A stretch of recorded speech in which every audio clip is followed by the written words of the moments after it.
Doc. I feel like I don't get it, you know? Tell me more about that. Well, I just feel like there's a bunch of stuff that I'll never understand. Like how the Terminator can have an Austrian accent despite the fact that he's a robot.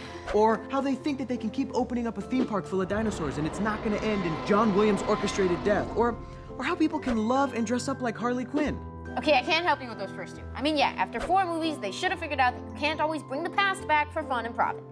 But Harley Quinn's popularity, that I totally understand. Well, I don't get it, and I find it weird that so many girls look up to her. I mean, she gets beat up by the Joker, and she keeps going back to him. Not always. There's also the Thelma and Louise side romance with Poison Ivy. But she always ends up going back to the Joker, no matter how he treats her. I mean, he could make her pay for the meal, the tip, the Uber ride home, and she's still gonna be like, I love you, Mr. J. What kind of a role model is that? I think Harley, like love itself, is more complicated than that. She started off as a simple enough character, but she's grown over time. Only if we had a panel of experts to tell us about Harley Quinn.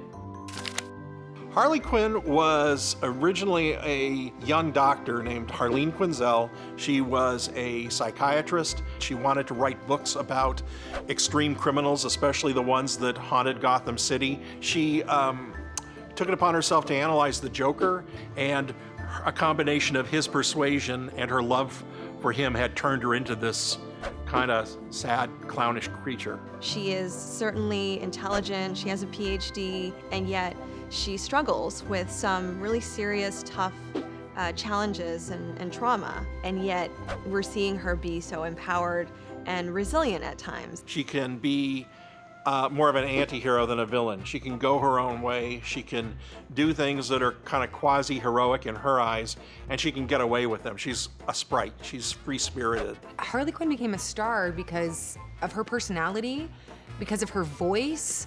She's wild and fun and charismatic and magnetic.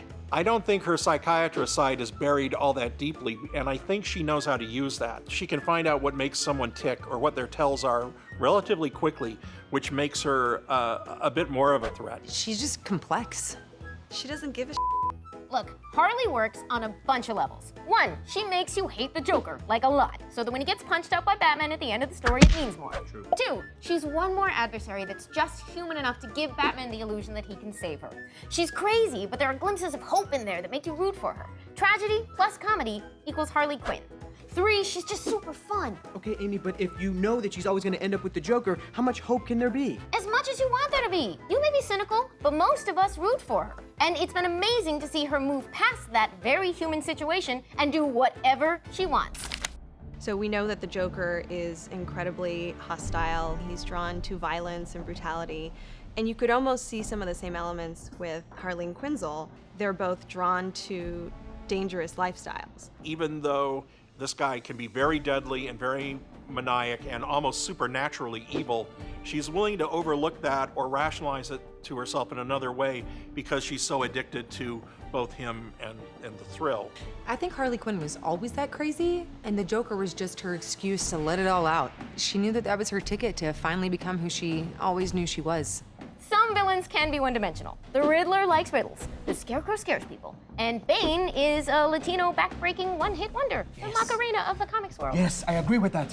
Harley Quinn, however, has multiple layers. She's the therapist that fell in love with her patient and is in too deep.